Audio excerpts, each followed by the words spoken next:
I don't know for what reason this is not being discussed. I know it's, the Christmas season. I get it. I know a lot of the cable news networks like to go to lighter fare over the holidays, but I don't like the fact that our young men and women, our military personnel, are basically being used as freaking target practice in the Middle East. Yeah, I talked about this yesterday on the podcast. And as more information continues to come out, we are getting pummeled. I mean, pummeled on a regular basis, shot at, bombed, drones by Houthi rebels, for crying out loud.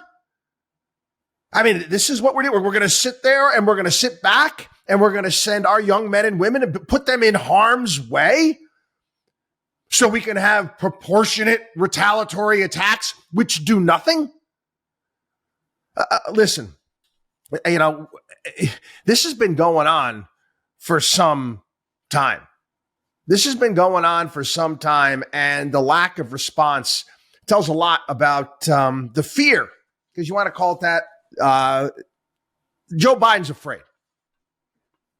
He's afraid. Election year. I'm sorry. He's afraid. He's afraid of, I don't want to widen the conflict in the Middle East. Well, let me tell you something.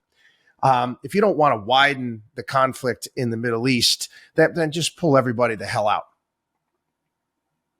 Just pull everybody. But don't send our kids over there that volunteer to be put in harm's way and get shot at so you can lob a bomb at some sort of weapons depot after the fact. Again, I mentioned this yesterday. You got the National Security Council, Adrian Watson, issuing a statement that the president places no higher priority than the protection of American personnel serving in harm's way. That's just not true. It's actually insulting. Again, Biden administration makes it perfectly clear that they do not want to escalate with Iran and all of Iran's proxies, all of Iran's buddies. Hey, whatever happened last year? The Iran's proxies bombing our base in Iraq and all of the trauma that was placed on our servicemen. They had all sorts of brain damage and issues that took place because of that. Did we do anything? Nah. Again, I get it. I understand that you don't want to be involved in a wider conflict in the Middle East. But then if you're not willing to be involved, you don't want to be involved, well, then don't be involved at all. Pull everybody out. Move the ships out of harm's way. Again, Journal talks about this today, about Iranian front groups trying to kill U.S. troops for months. And again, what do? Wrist slap or strongly worded statement. Again, they think that the latest retaliatory strike was a little bit bigger, but the reality of the situation is that Central Command said strikes likely killed a number of militants. No. They're saying that we killed one militant. We killed one militant.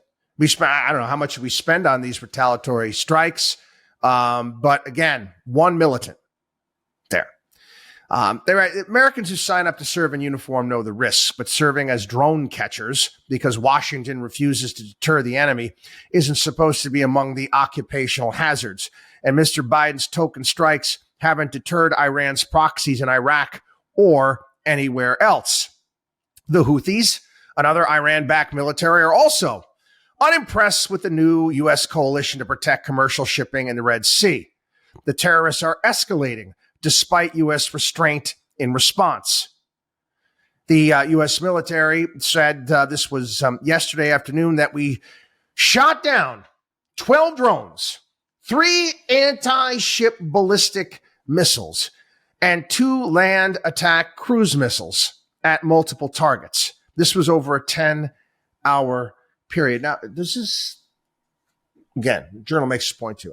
Do they seem frightened of the big bad United States military at all? Do they seem frightened of Biden and how we might respond?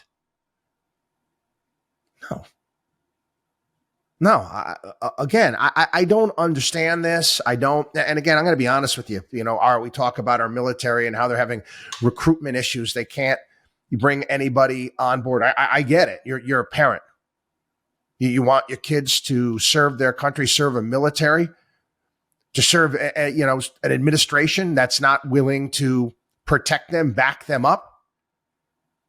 This is the United States military, for crying out loud. We spend almost $1 trillion a year, more than the next 10 countries combined, and we can't scare the crap out of some militants from freaking Yemen? Have we lost our minds? Again, I got to be honest here. I'm an equal opportunity basher here on the program, and again, I give credit where credit is due. And I'm sorry. Does anybody out there think that Houthi rebels or Iranian proxies would be firing on U.S. troops, bases, ships if you had Donald Trump in the White House? No, I'm sorry. Hey, put that question. Does anybody actually think that would be taking place right now? I mean, any argument? I mean, I know you got some people left of center here, but this is part of the problem. We don't have any sort of coherent foreign policy whatsoever. And again, I'm sorry, you're going to put our kids in harm's way to get shot at, and we're going to fire at some bloody weapons depot? WatchDog on WallStreet.com.